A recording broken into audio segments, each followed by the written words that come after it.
In front of me is Realme 12 and today I would like to show you how you can connect it to printer.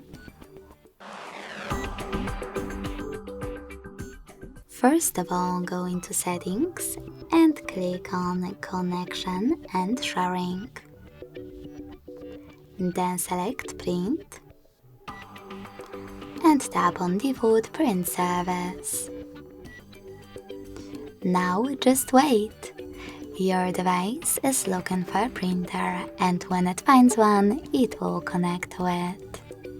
To use a different service, disable this one first thanks to blue switcher. Go back. Click on Add Print Service and download the best one for you. When it's ready, go back to the same settings and click on it.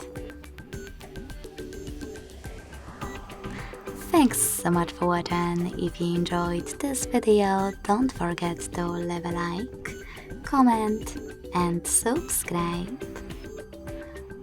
Bye!